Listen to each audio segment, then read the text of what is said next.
and I won't ever do it again. And transformation occurs because the full spectrum of love has been provided, the no and the yes.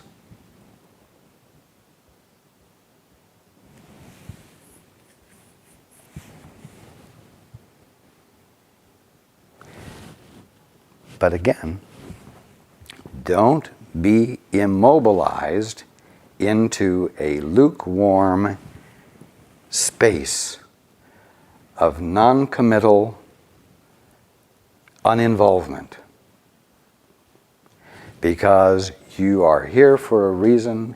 It's to glorify God, which means to embody God, not just sort of list in the bliss of wonderful thoughts that never get brought out into manifestation and embodied in the world with such love by you, the one embodying it,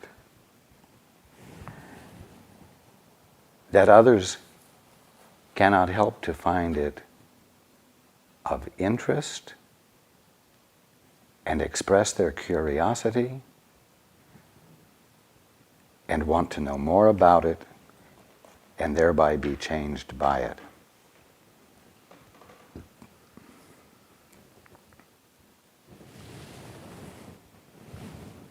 Does that answer your question?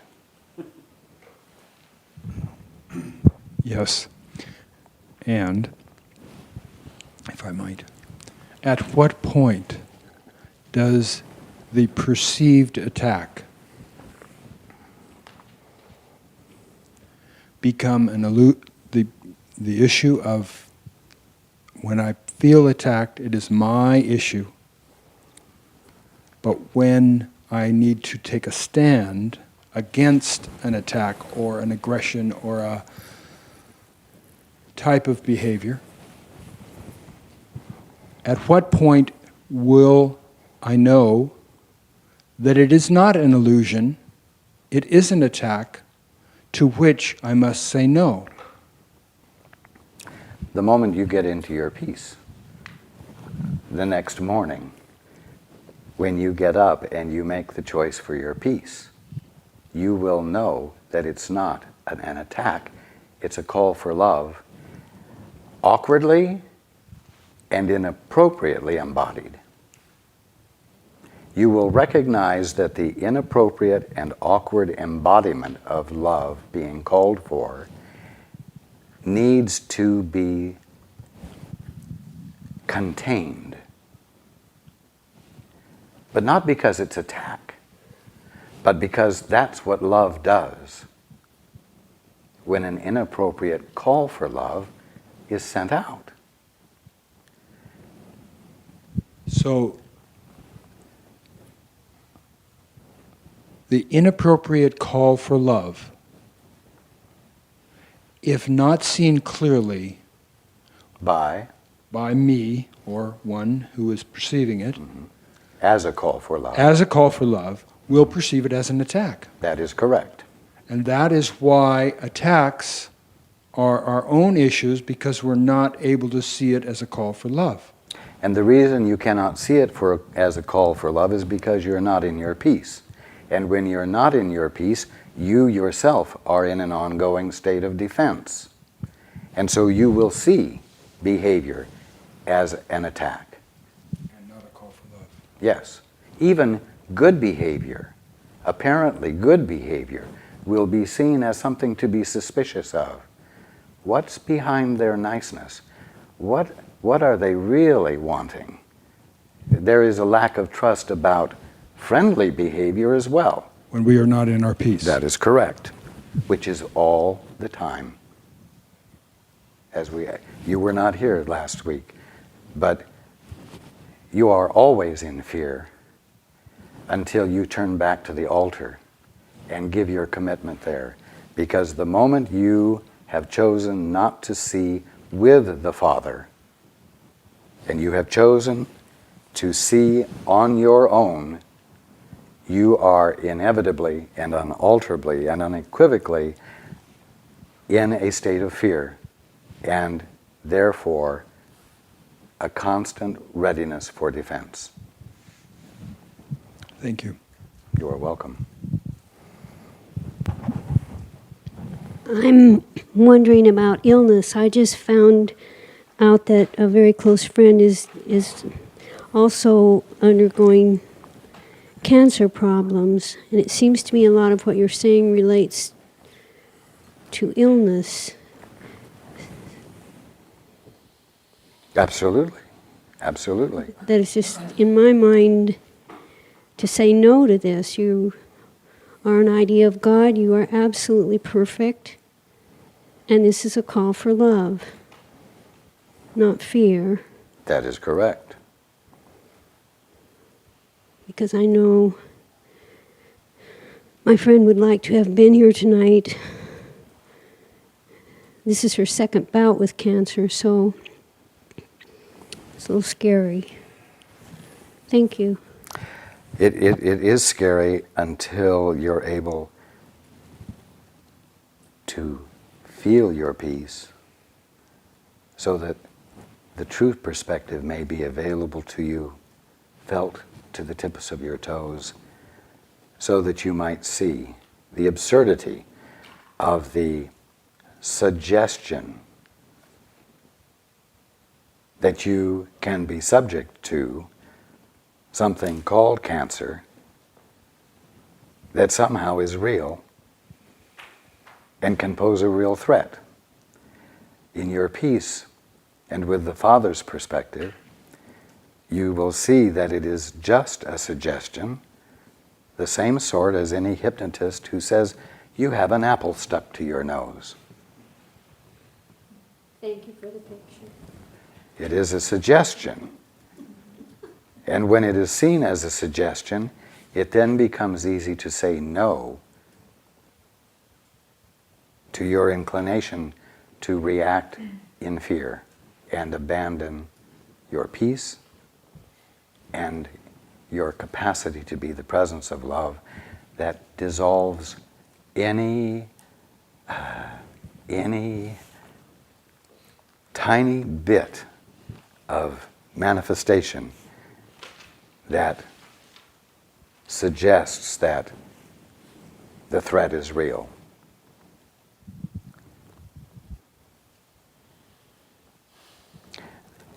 You see, the healing doesn't come and the resolution in a conflict with another doesn't come until the meaning of the word no is embodied fully.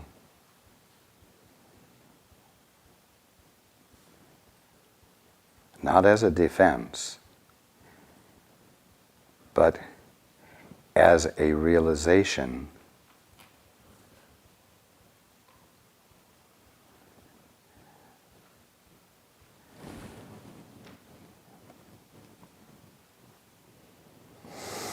just a moment.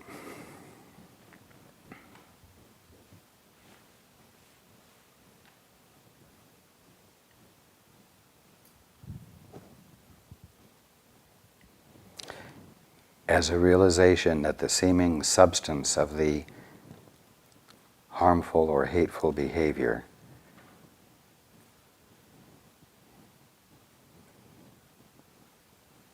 is unreal and doesn't require strength, but does require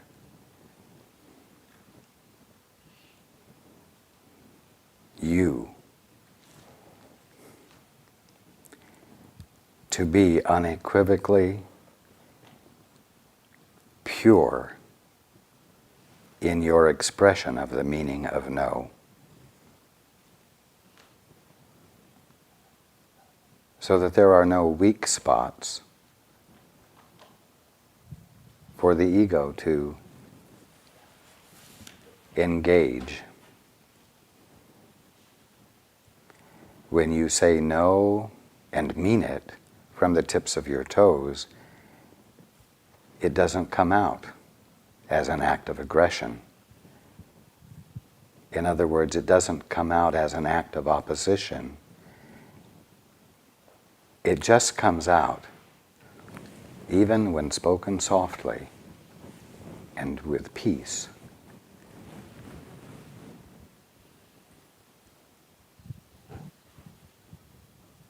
As an undeniable declaration of total inner unity.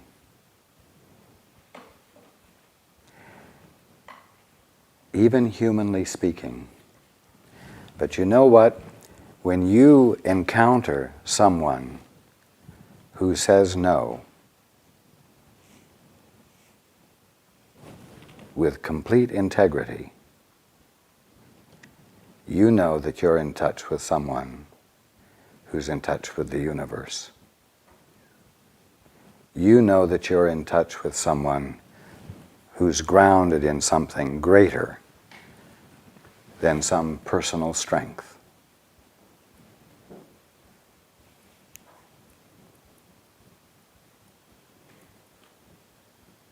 So the no you say from your peace is not a counterattack. And this is important to understand.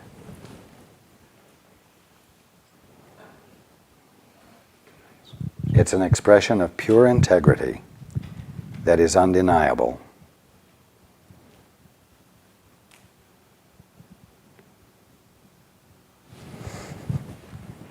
Yes? May I add, for clarification, when a call for love is perceived, I can't see... Is recognized. Is recognized.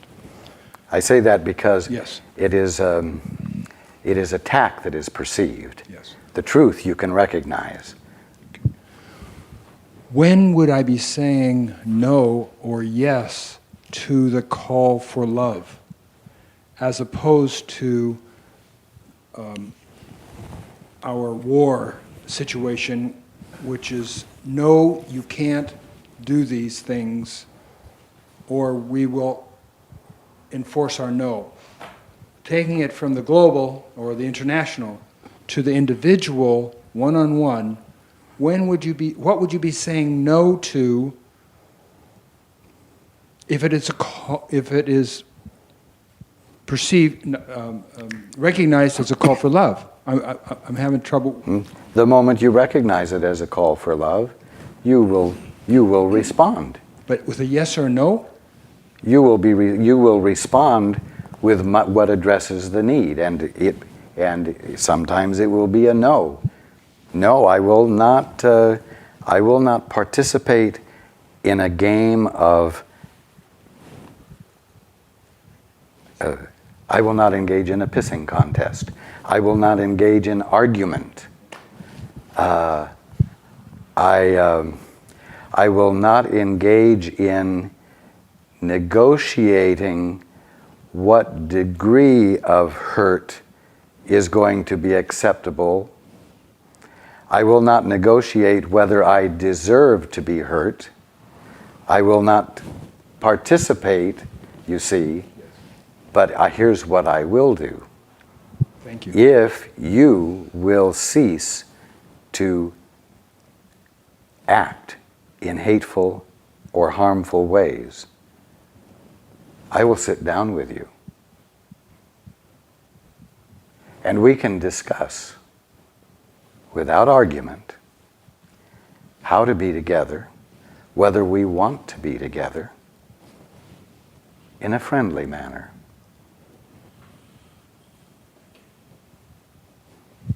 You are welcome. Swear not by the mountain, swear not by the temple, swear not by the Course of Miracles. Let your yeas be yeas and your nays be nays. Cut the crap, put your ass on the line.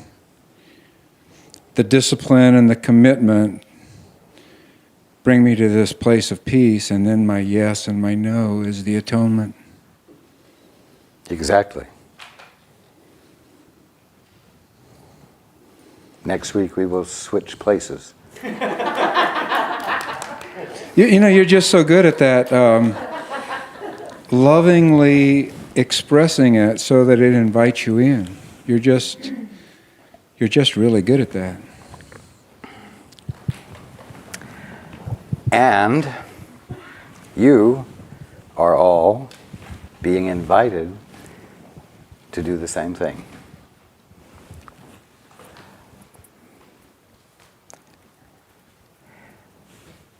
Circumstances make the invitation a little more pointed.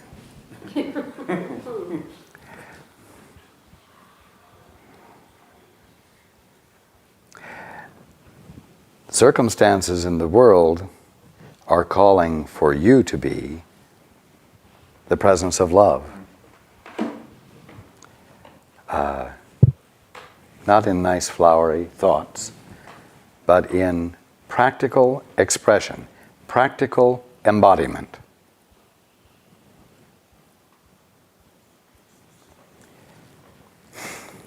There is no healing without the world being transformed, whether you want to call the world an illusion or not. Transformation and healing is not a head trip. Transformation and healing is going to be evidenced in the ever-improving ways you relate with your brother, and in the embodiment of your intent to leave no stone unturned in the process of uncovering joy in existing and in existing with each other, and where all of you are agents, you might say, for the contribution of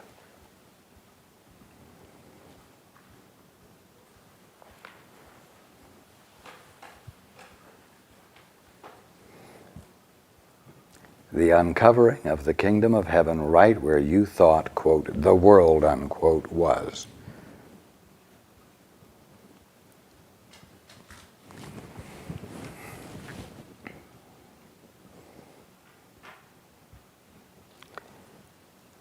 I've said before, and it's important to know,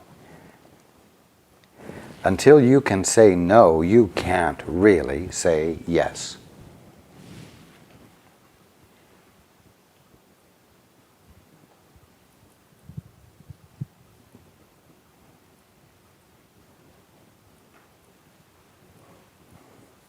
Until you find your authority to say no, your yes means nothing.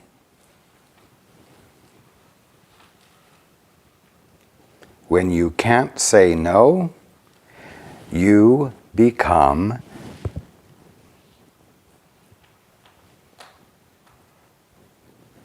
the subject of terrorism, the subject of dictatorship, because all you're allowed to do is to say yes.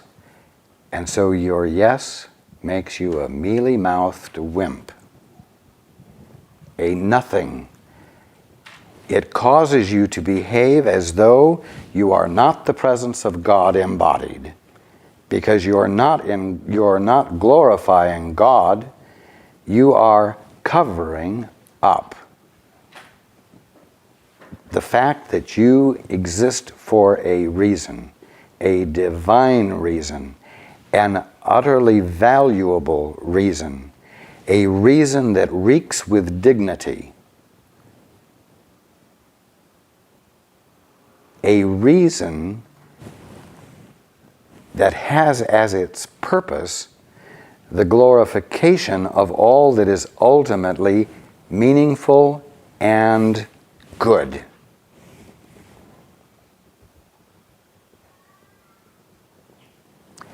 Until you can say no, your yes is meaningless.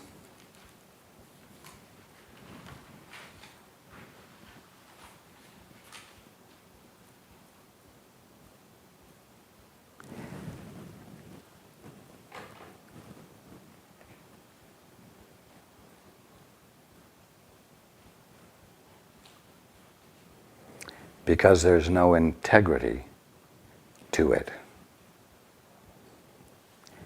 And there's no integrity to it because you don't feel your very own presence. One who can only say yes is never expressing himself or herself, but is always expressing the will of the one who gave you the direction or the order to which you said yes. Do you get that?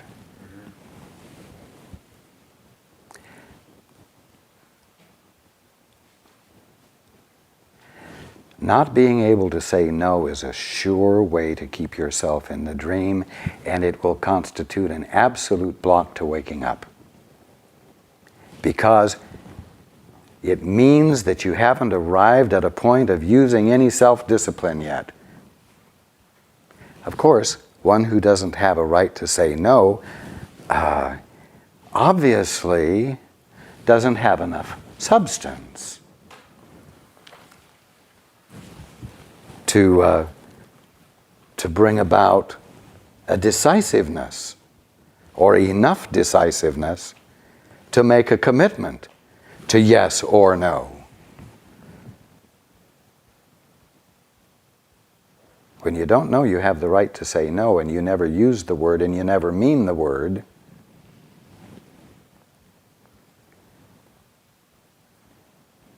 you are confirming the dream.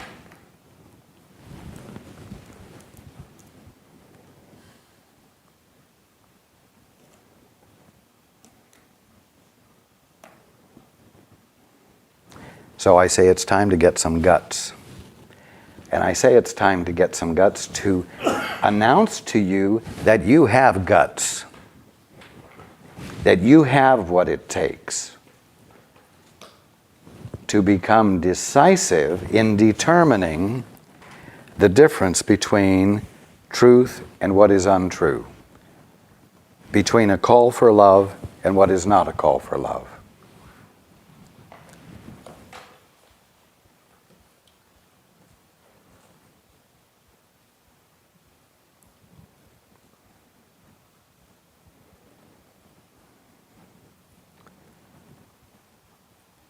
Again, it is very dangerous to say it's all a matter of opinion or it's all a matter of perception.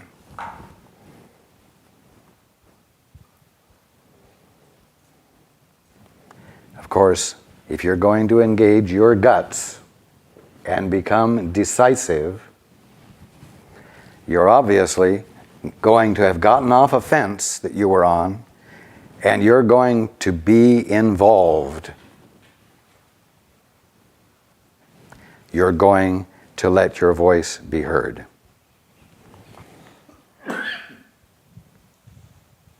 Not so that you can express power, but so that in doing it, you disengage from the very elements that keep the dream going, that keep everyone sleeping.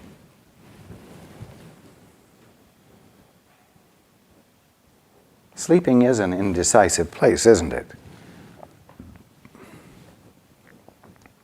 You don't accomplish anything in your sleep. You don't get anything done. Nothing becomes embodied. Sleeping is being zoned out.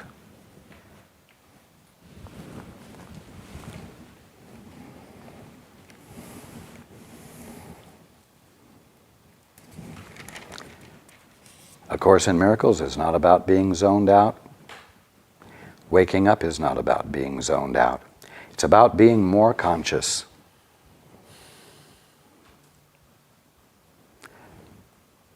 Conscious of more than your limited ego perceptions have been including.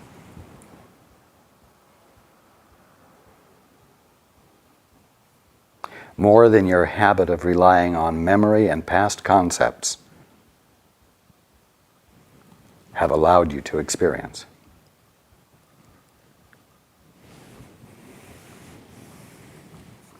So it's time to put your shoulder to the wheel.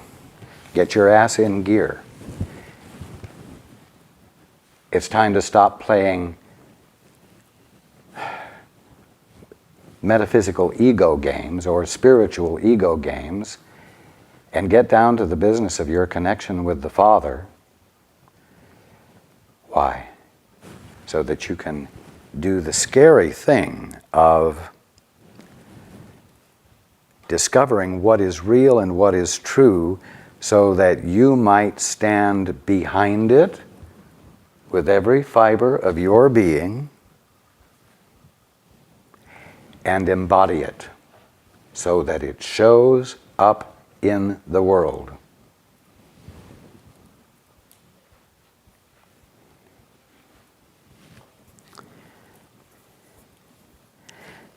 Now, this can be a most enjoyable experience. It can be done at any time.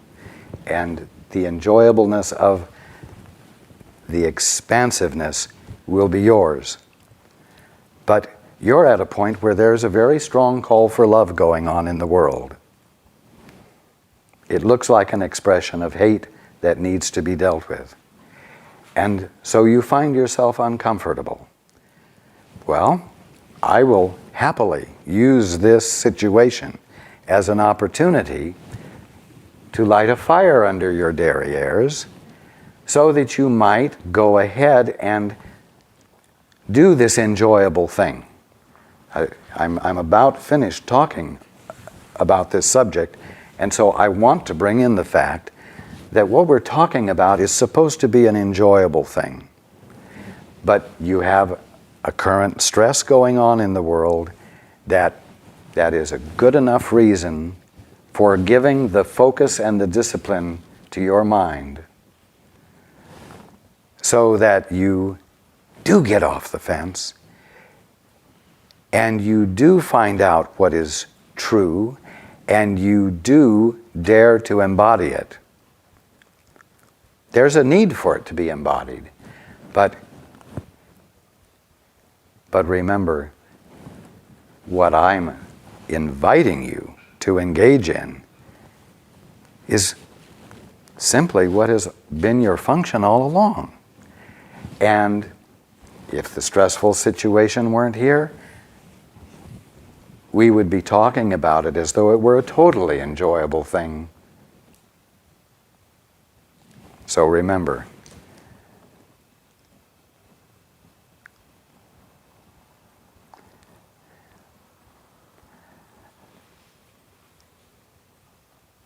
using discipline, training your mind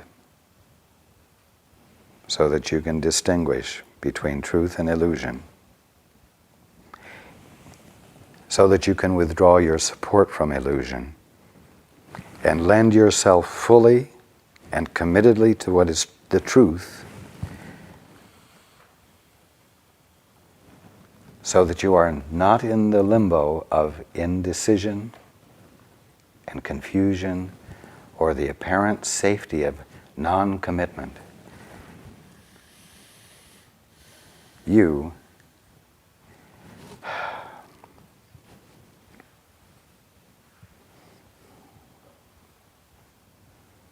lay the groundwork for the very transformation that you're all looking for, and that you all find encouragement to believe in when you study the Course.